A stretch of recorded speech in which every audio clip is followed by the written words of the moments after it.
Gog and Magog war. You think you know what happens next?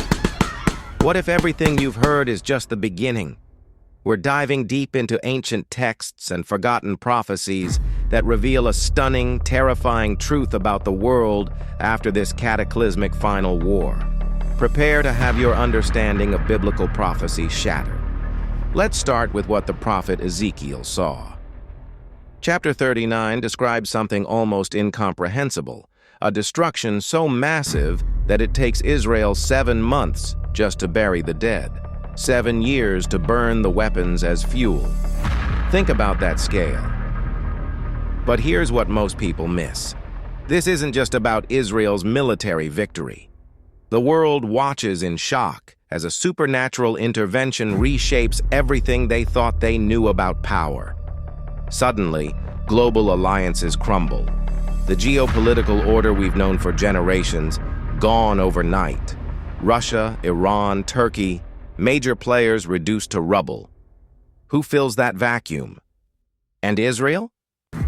They're not just cleaning up. They're experiencing a national awakening. Ezekiel says, "They will know that I am the Lord their God." This is a spiritual renaissance born from catastrophe. But this peace, it won't last. Into this chaos steps something Daniel warned about 2,500 years ago. A new political entity unlike anything history has seen. Not just a nation, a system, a global consolidation of power.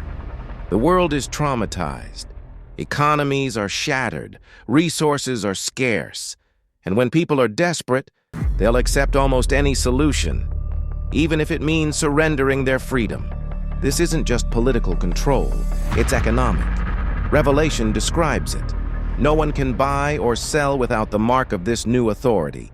Your bank account, your groceries, your very survival, all dependent on compliance.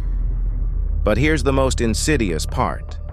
It comes packaged as peace, a counterfeit peace, a false savior promising security while tightening the chains. Those who see through the deception, they're labeled extremists, dangerous, enemies of the New World Order. The question becomes, what would you sacrifice for safety? Your freedom? Your faith? Your soul? Then the seals break, and all hell, literally, breaks loose. Revelation chapter 6. War, famine, pestilence. Death stalks the earth on a pale horse, claiming a fourth of humanity. The sun turns black. Stars fall from the sky. Mountains crumble. The very fabric of creation begins to unravel. In Jerusalem, 2 witnesses appear, prophets speaking with the power of Moses and Elijah. Fire comes from their mouths. They call down drought and plague. For 1,260 days, they proclaim truth in a world drowning in lies.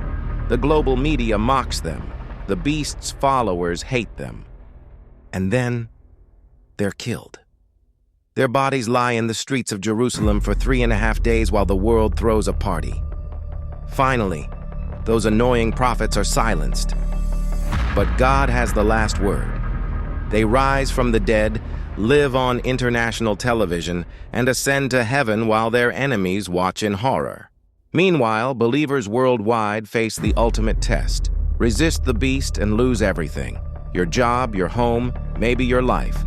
Accept his mark and keep your comfort, but lose your soul. There's no middle ground, not anymore. Every person on earth must choose. Just when it seems darkness has won, heaven's war room activates. The signs come first, phenomena in the sky that terrify even the skeptics. Something is coming, something unstoppable. Then the armies of earth gather in the valley of Megiddo, Armageddon.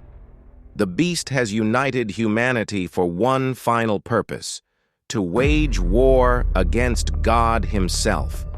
The audacity is breathtaking. The foolishness is absolute. The sky tears open. The King of Kings descends with the armies of heaven, not to negotiate, not to compromise, to conquer. And here's what Revelation says happens to the beast and his false prophet. They're thrown alive into the lake of fire. No trial, No second chance, just done. The battle is over before it begins.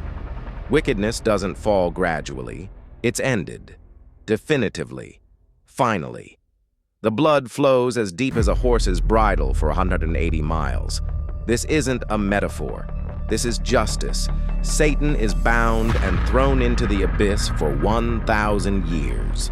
No more whispers, no more temptation, no more corruption. And the world, it transforms into what it was always meant to be. Isaiah described it. The wolf lives with the lamb. The child plays near the cobra's nest unharmed. Deserts bloom. The earth yields crops like never before. Lifespans extend to centuries. War becomes a forgotten memory taught only as history. Christ reigns from Jerusalem, not as a distant deity, but as a present king.